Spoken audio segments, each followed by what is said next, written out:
वक्त एक बड़ी खबर रूसी सैनिकों के हवाले से, रूस के हवाले से एक खबर सामने आ रही है। यूक्रेन ने रासायनिक हथियारों का इस्तेमाल किया है। ये बहुत बड़ी खबर है। यूक्रेन ने रासायनिक हथियारों का इस्तेमाल किया है, ये कहा है रूस ने। यूक्रेन के खिलाफ रूसी मीडिया का ये बहुत बड़ा दावा है। यूक्रेन ने रासायनिक हथियारों का इस्तेमाल किया है और यकीनन अगर इस तरह की स्थिति बन रही है तो ये बेहद खतरनाक, जब किसी घातक रसायन का हथियार के रूप में इस्तेमाल किया जाता है तो वो रासायनिक हथियार कहलाता है, यानी कि केमिकल वेपन, जिनका इस्तेमाल बड़े पैमाने पर जीवन को खत्म करने के लिए किया जाता है। और आपको ये भी बताते चले कि ये वेपन्स ऑफ मास डिस्ट्रक्शन की श्रेणी में रखा जाता है और यकीनन इसका इस्तेमाल बहुत कम होता है। लेकिन यहां पर जो यूक्रेन के खिलाफ रूसी मीडिया का बड़ा दावा है, उसने बहुत सारे सवाल खड़े कर दिए हैं। राजेश पवार मेरे संवाददाता जुड़ चुके हैं। राजेश, यूक्रेन में फास्फोरस का इस्तेमाल किया है रूसी सैनिकों के खिलाफ, ये बड़ा दावा रूस की मीडिया कर रही है। अगर रासायनिक हथियारों का इस्तेमाल हो रहा है तो ये अपने आप में बेहद खतरनाक स्थिति इस वक्त बनती हुई चली जाती है। क्या और जानकारी इस बाबत मिल रही है आपको? देखिए चित्रा, पहले मैं आपको बता दूं कि रासायनिक हथियार जो हैं, केमिकल वेपन्स, ये बैंड हैं बिल्कुल international convention of chemical weapons के थ्रू। आप ना तो इनको रख सकते हैं, ना स्टोर कर सकते हैं, ना यूज कर सकते हैं। ये इंटरनेशनल कन्वेंशन है, इंटरनेशनल लॉ है।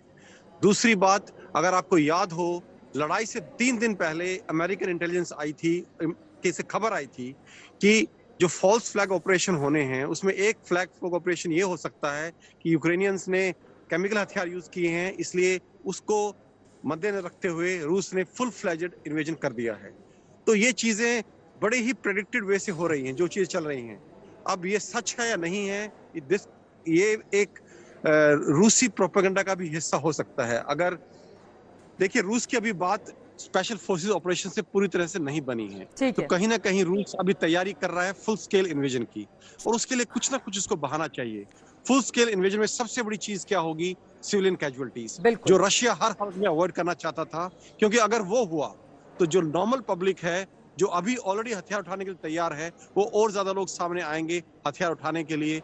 और जो रूस का मेन मकसद है इस गवर्नमेंट को गिराना यूक्रेन के अंदर और किसी तरह से अपनी विल वहां इंपोज करना, वो नहीं कर पाएगा। लेकिन अगर जनता ही रूस के खिलाफ वहां पर खड़ी हुई दिखाई दे तो फिर रूस के लिए चुनौतियां यहां से बहुत बड़ी खड़ी हो जाती हैं। क्योंकि जिस मंसूबे के तहत आपने बताया कि वो वहां पर सत्ता परिवर्तन करना चाहता है रूस, और वहां पर अपने हिसाब से अपने लोगों की वहां तैनाती करना चाहता है, लेकिन लोग ही उसके खिलाफ हैं, तो फिर रूस के सामने बड़ी चुनौती। लेकिन ये जो रासायनिक हथियार को लेकर बड़ी जानकारी, क्या आप ये बता रहे हैं कि दरअसल अभी तक इसकी पुष्टि भी नहीं की जा सकती क्योंकि रासायनिक हथियार बैन है, लेकिन वहीं दूसरी तरफ अगर 4000 से ज्यादा रूसी सैनिक मारे गए और खुद रूस ने इस बात को एक्सेप्ट कर लिया है, तो इसका भी मतलब बहुत दूर तक जाता है। देखिए चित्रा, अगर आप सारी खबर जो आ रही हैं रूस और यूक्रेन से, आप उनको फॉलो कर रही हैं, आपने देखा होगा कि यूक्रेन बताता है कि मैंने 3500 सैनिक मार दिए हैं रूसी, लेकिन कभी भी यूक्रेन ने ऑफिशियल ये नहीं बताया कि यूक्रेनी सैनिक कितने मरे हैं। ठीक इसी प्रकार से रूस की तरफ से भी कभी ये खबर नहीं आई कि उनके कितने लोग मरे हैं। तो हमें रूसी कैजुअलिटीज का कोई पता नहीं लगी। और अगर आप बोल रहे हैं अभी कि रूस ने खुद माना है कि कितनी कैजुअलिटीज हुई हैं केमिकल वेपन से, तो आप मान के चले, निश्चिंत रहें कि ये इसमें दो चीजें हैं। केमिकल वेपन से हमारे सैनिक मारे गए, उसने ये नहीं माना है, लेकिन उसने शाम तक जो खबर आई थी, जो हमने अपने दर्शकों तक भी पहुंचाई थी, ये स्वीकार किया गया है कि 4300 यानी कि 4300 हमारे लोग मारे गए हैं।